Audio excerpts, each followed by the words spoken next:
श्री गणेशाय नमः. श्री सरस्वते नमः. श्री गुरुभ्यो नमः. हे कर्पूर गौरा महादेवा, तुझा जय जयकार असो. अनन्य भक्तांचं माहेर, ब्रह्माधिक देव तुझं स्मरण करतात. तू भक्तवत्सल आहेस, भक्तांचं पालन करणार आहेस. तरी हे गणनायका, गणाधिपती गणपती बाप्पा, तुम्हाला माझं नमन असो. त्याच्यानंतर कंसाचा अंत करणारा जो भगवंत आहे त्याला माझं नमन असो. देवी अंबिका यांना नमस्कार. चारी वाचांची स्वामिनी जी आहे ती सरस्वती माता ब्रह्मकुमारी, तिला अंतःकरणामध्ये तिचं स्मरण करून सर्व देवतासह पुन्हा महादेव यांना नमस्कार करून प्रेतकल्पाची प्राकृत भाषेतली हा जो ग्रंथ आहे तो मी आरंभ करतो आहे, असं ग्रंथकर्ते सांगू लागलेले आहेत. नैमिष्य नावाच्या अरण्यामध्ये सूतमुनी हे पुराण सांगू लागलेले आहेत. आणि मग एके दिवशी व्यासांच्या आसनावरती, व्यासगादीवरती बसलेले असताना त्यांना ऋषी शौनकादिक प्रश्न विचारू लागलेले आहेत की यम हा सर्वांचा नाश करणारा आहे, यातना देणारा आहे.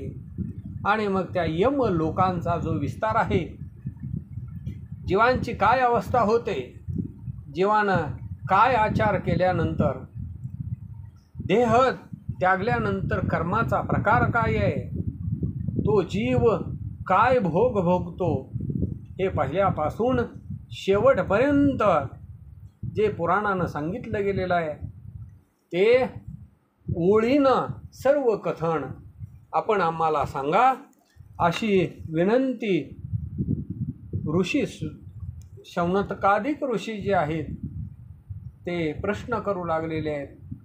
आणि अशा पद्धतीनं असा ऋषींचा प्रश्न ऐकलेला आहे. सूत हर्षयुक्त झालेले आहेत आणि म्हणू लागले की धर्मरूपी वृक्ष म्हणजे भगवंत आहे आणि त्याचा आपण सर्वांनी स्तवन करा. म्हणजे वृक्षरूपी भगवंत, वेद हे त्याच्या फांद्या आहेत, पुराण ही त्याच्या उपशाखा आहेत, यज्ञ हा दक्षिणायुक्त अशी त्याची फुलं आहेत. आणि असा जो वृक्ष वाढलेला आहे त्याचं फळ म्हणजे मोक्षरूप आहे, मोक्षाची प्राप्ती आहे.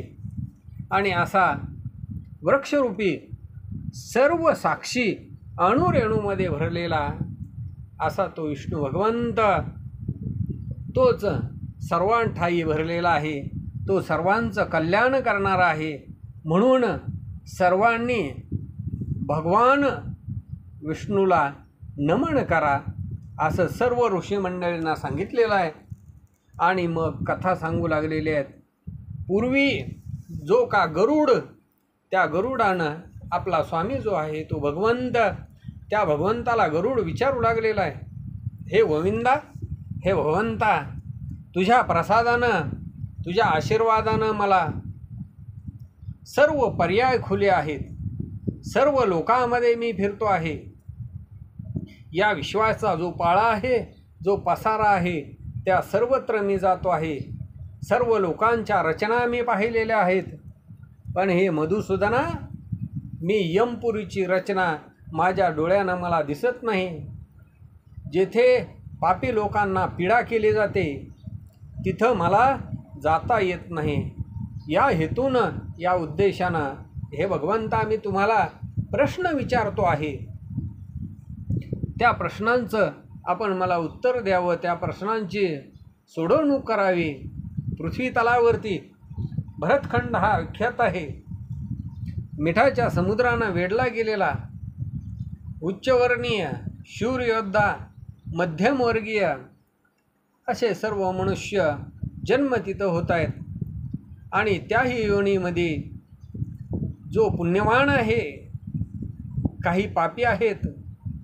आणि मग ते तिथं देह धारण करतात आणि त्यांच्या कर्माच्या दोरीनुसार, त्यांच्या प्रारब्धानुसार त्यांना तिथं जन्म प्राप्त होतो. पाप पुण्य समान झाल्याच्या नंतर अप्राप्य असा जो मनुष्य देह आहे तो त्याला प्राप्त होतो. ब्रह्मज्ञान त्याला प्राप्त होतं. आणि मग नर ते जे कोणी जन्माला येतात ते कोणी ज्ञानी तर कोणी अज्ञानी राहतात. तुझी एकांग भक्ती करतात आणि जे मूढ जन असतात, जे अज्ञानी असतात, ते मात्र हे भगवंता तुझी भक्ती करत नाहीत. त्या सर्वांचं आयुष्य सरल्याच्या नंतर त्यांचा देहांत होतो. यमाचे दूत त्यांना घेऊन जातात.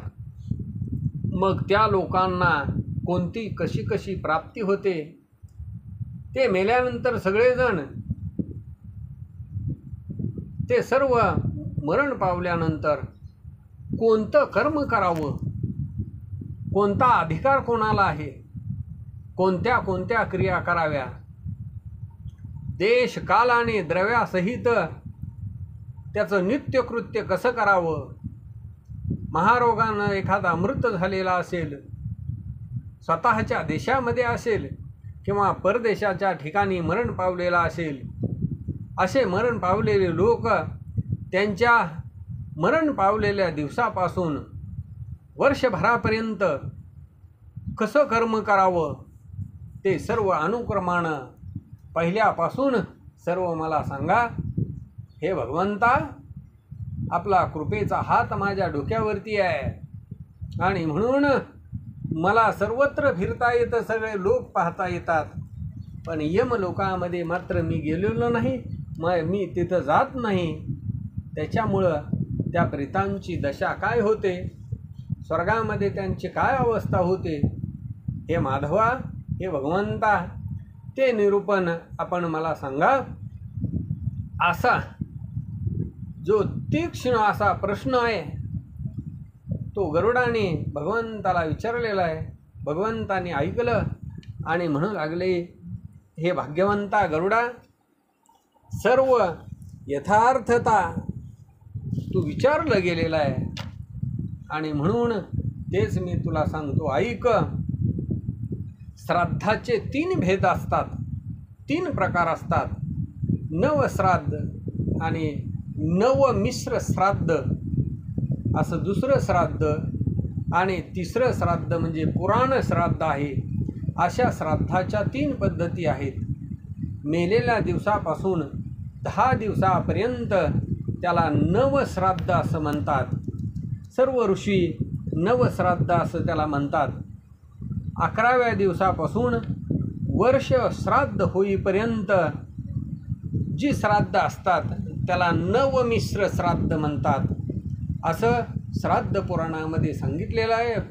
त्याच्यानंतर त्या वर्ष श्राद्ध झाल्यानंतर पुढचं जे काही असेल पितृ पंधरवड्यामध्ये करावायचं किंवा अक्षय तृतीच्या दिवशी त्याला पुराण श्राद्ध असं म्हटलेलं आहे. 14 लोकामध्ये भूलोक हा अतिशय श्रेष्ठ आहे आणि अतिशय भारी आहे आणि त्याच्यामध्येच जम्बूद्वीप जो आहे त्याच्यामध्ये तो तर अतिशय उत्तम आहे. त्या 7 खंडामध्ये भरतखंड हा अतिशय विख्यात आहे आणि त्याच्यामध्येही भारत देश हा या त्रिलोकामध्ये स्वर्ग मृत्यू पाताळामध्ये अतिशय श्रेष्ठ आणि विख्यात आहे. याच भारत देशामध्ये भागीरथी नदीची तीर आहे, सर्व दोषांना जाळणारं, आणि म्हणून गंगेचं तीर भागीरथी जिथं आहे त्याच्यामुळंच भारत देश हा या त्रिभुवनामध्ये स्वर्ग मृत्यू आणि पाताळामध्ये अतिशय श्रेष्ठ आहे. हे गरुडा, तू ध्यानात ठेव, त्या भागीरथीच्या माझ्या स्वरूपाची आहे, ती गंगामध्ये माझं स्वरूप आहे आणि ब्रह्मांडामध्ये सर्व जीवांचा जल्प जो आहे ते शास्त्ररूप आहे. जे शास्त्राप्रमाणे आचार करतील, शास्त्रानं सांगितल्याप्रमाणे वागतील, ते मेले काय किंवा जिवंत असले काय त्यांना कधीही दुर्गती प्राप्त होत नाही. म्हणून शास्त्रानं जसं सांगितलेलं आहे तसं मनुष्यानं आचरण करावं, शास्त्रानं जसं सांगितलेलं आहे त्याच पद्धतीनं वागावं. जे शास्त्र सोडून देऊन, शास्त्र मार्गाला टाकून देऊन नुसत्या यथेच्छाचरण करतात आणि पापाचा मार्ग धरून चालतात, त्यांना मात्र दुर्गती प्राप्त होते. ज्यांना पश्चाताप झाला तरी त्यांनी ब्राह्मणांना प्रार्थना करावी आणि पश्चाताप झाल्याच्या नंतर मग मात्र काय प्रायश्चित्त आहे हे त्यांना विचारून मग त्या किरीकलबिशी जे आहे, जी पापं आहेत त्या पापांचा त्याग करावा आणि मग त्या पापातून मुक्त व्हावं.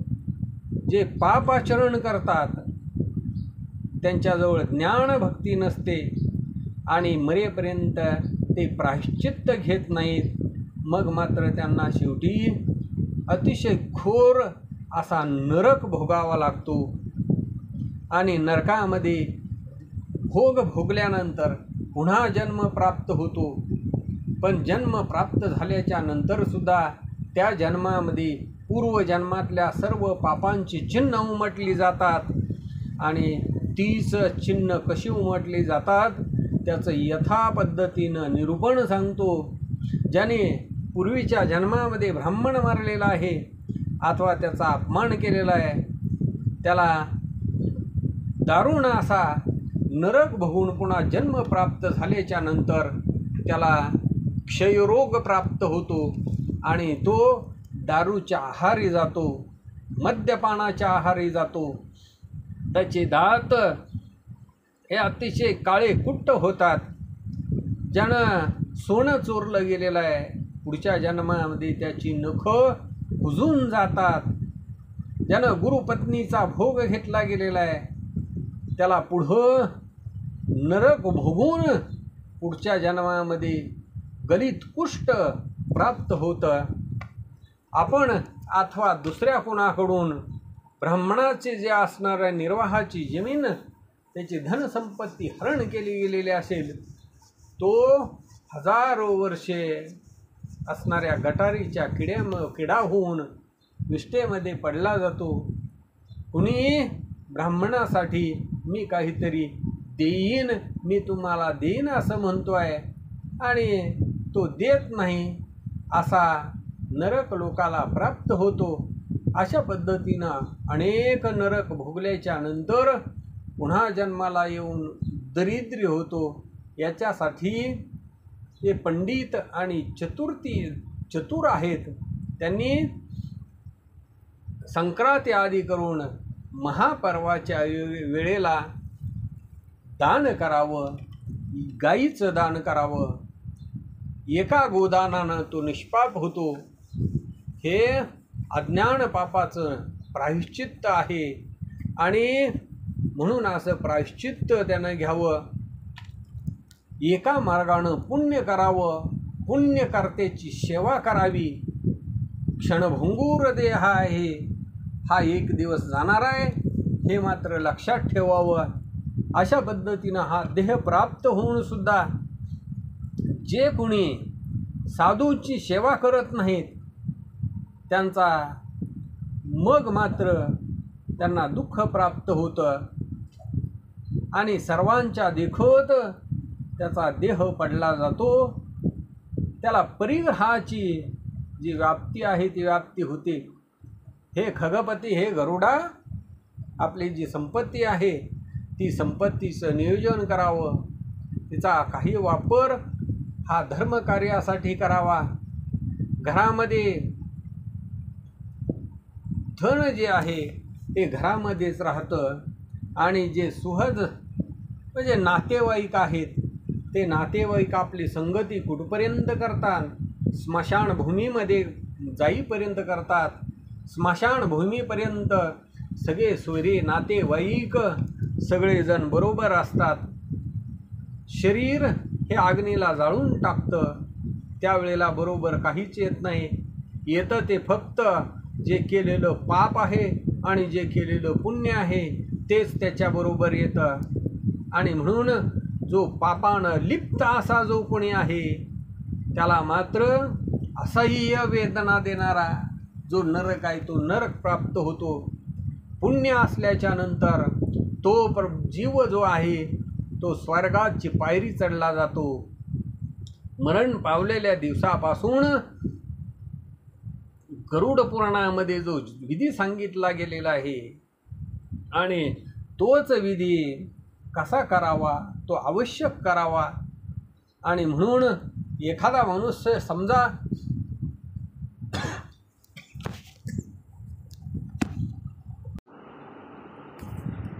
जो मरण पावलेला व्यक्ती आहे त्याच्या घरची जरी समजा गरिबीची परिस्थिती असली तरीसुद्धा तो जो विधी आहे तो विधी यथाशक्ती करावा.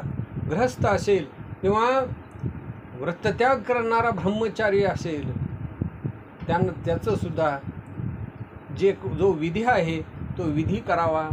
तपस्वी असून जो गावामध्ये राहतो आहे, संन्यासी असून इंद्रियाचं रक्षण जो करत नाही तो मात्र आश्रम नाही, त्याची ती विटंबना आहे. म्हणून सर्व धर्मामध्ये जे पुरुष आहेत त्यांनी त्यापासून दूर राहावं. संसाराविषयी मनामध्ये आसक्ती ठेवून विशेष ब्रह्मज्ञान सांगून काही उपयोग नाही. या सर्व ब्रह्मांड मंडपामध्ये धर्म आणि ब्रह्म हे बरोबरीचे आहेत. त्या ब्रह्माला आणि धर्माला टाकून जो बाजूला जातो त्याला मात्र रौरव नरकाची प्राप्ती होते. जरी स्वतःचा धर्महीन असला तरी परधर्मापेक्षा तो श्रेष्ठ आहे. स्वधर्मामध्ये मेल्यानंतर कल्याण होतं आणि परधर्मामध्ये वाच जिवंत असून सुद्धा त्याला भय आहे. म्हणून या उभय लोकांमध्ये आचार वर्तन हे श्रेष्ठ आणि सत्य आहे. आचारहीन जो झालेला आहे त्यानं वेदाचं पठण केलं तरीसुद्धा त्याचा काहीही उपयोग नाही. आचार हाच प्रथम धर्म आहे आणि म्हणून त्याचा त्याग कधीही करू नये. संकट परमसंकट जरी पडलं तरीसुद्धा धर्माचं रक्षण हे केलं पाहिजे. जे कोणी सद्वर्तनी लोक आहेत, सद्वर्तन करणारे आहेत त्यांची संगत करावी. जे राजसी आणि तामसी आहेत, विकृत बुद्धीचे आहेत त्यांचा त्याग करावा. दुर्जनाची संगत कधीही करू नये, कारण त्यांच्या संगतीमध्ये राहिलं तर दोषांची प्राप्ती होते आणि शेवटी नरक भोगावा लागतो. म्हणून दुर्जनाची संगती कधीही करू नये. स्वर्गामध्ये सात्विक लोक जातात, तामसी लोकांना नरकाची प्राप्ती होते आणि राजसी लोकांना भूलोक प्राप्त होतो असं गीतेमध्ये सुद्धा सांगितलेलं आहे. म्हणून अन्नवर्जित जे ब्राह्मण आहेत ते जे कधीही होम हवन करत नाहीत आणि राजा जर ब्राह्मणहीन असेल आणि वैश्य जर फसवणूक करून विक्री करणारा असेल तर तो आणि शूद्र जातीमध्ये जन्म पावलेल्याची सेवा करीत असेल, पत्नी जी आहे ती पतीची विवंचना करीत असेल तर निश्चितपणानं नरक प्राप्ती होते. आंघोळ करण्याच्या अगोदर जे जेवण करतात ते अन्न नाही तर ते विष्ठा भोजन आहे असं समजावं. आंघोळ करण्याच्या अगोदर जर पाणी पिलं तर ते रक्त पिल्या समान आहे. म्हणून झोपेतून सकाळी उठल्याबरोबर प्रातः स्नान करावं. याच्यासाठी आचारवंतानं स्नान करून तर्पण करावं, नाहीतरी रक्तप्राशन केल्याचा दोष प्राप्त होईल. म्हणून सकाळी उठल्याबरोबर स्नान करावं. त्याच्यानंतर स्त्रियांनी काढणं, बारीक करणं, चूल कचरा काढणं, पाण्याचं जे भांडं आहे ते धुणं, याच्यामध्ये प्रायश्चित्त घ्यावं. हे करत असताना काही कृमी हत्या घडतील त्याच्यासाठी प्रायश्चित्त म्हणून पंचसुलक्षण यज्ञाची निर्मिती केलेली गेलेली आहे, ते एक दिवसी आणि कुठंही टाकून देऊ नयेत. त्याच्यासाठी दंड विशेष यम धर्म हा सरस सांगू लागले. सदा शौच सावधान असावं, धर्ममूळ शौच जाणावं आणि अंतःकरणामध्ये शुद्ध असा भाव ठेवावा. काम, क्रोध, लोभ हे अंतःकरणामधला मळ आहे.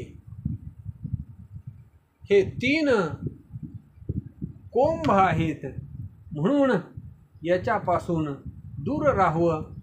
काम हा धैर्य करून जिंकावा, शांतता ठेवून क्रोधाची हानी करावी, मनामध्ये संतोष ठेवून समाधान ठेवून लोभाला दूर करावं.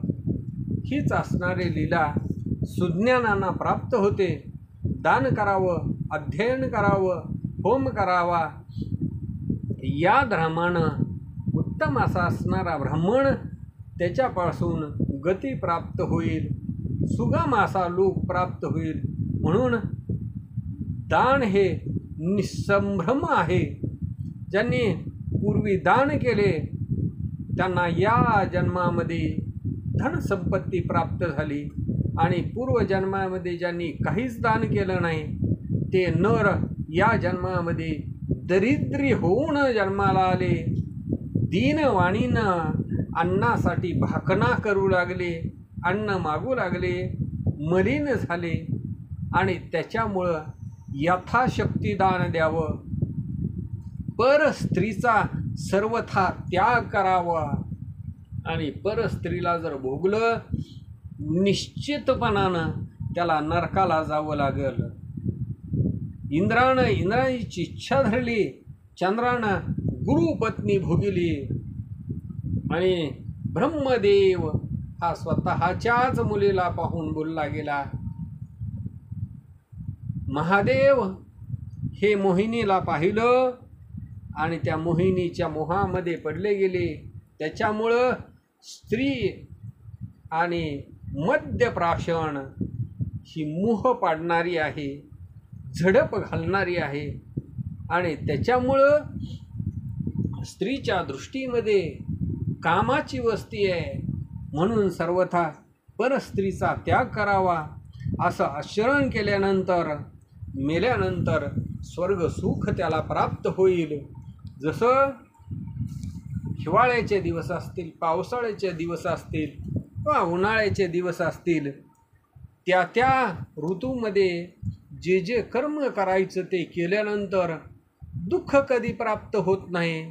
आणि म्हणून जसा विवेक असेल, पावसाळ्यापासून पावसाचं संरक्षण करतो, हिवाळ्यामध्ये थंडीपासून संरक्षण करतो, आणि उन्हाळ्यामध्ये उन्हापासून संरक्षण केल्यानंतर दुःख प्राप्त होत नाही. तशा पद्धतीनं विवेकयुक्त कर्म मनुष्य जन्म असतानाच भगवंताच्या प्राप्तीसाठी कर्म करतो, भक्ती करतो, दान करतो, पुण्य करतो, आणि मग त्याला भवपाश हे काहीच करू शकत नाहीत. म्हणून नर जन्माला आलं त्यानं विष्णुभक्त व्हावं. विष्णुभक्ताशिवाय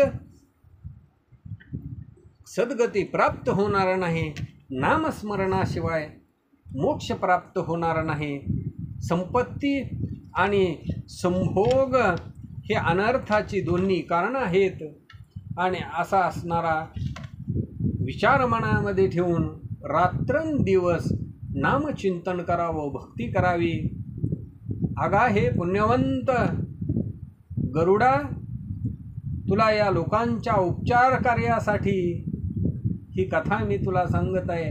तू प्रश्न विचारलेला आहेस म्हणून ती अनुक्रमानं ख्याती मी तुला सांगतो.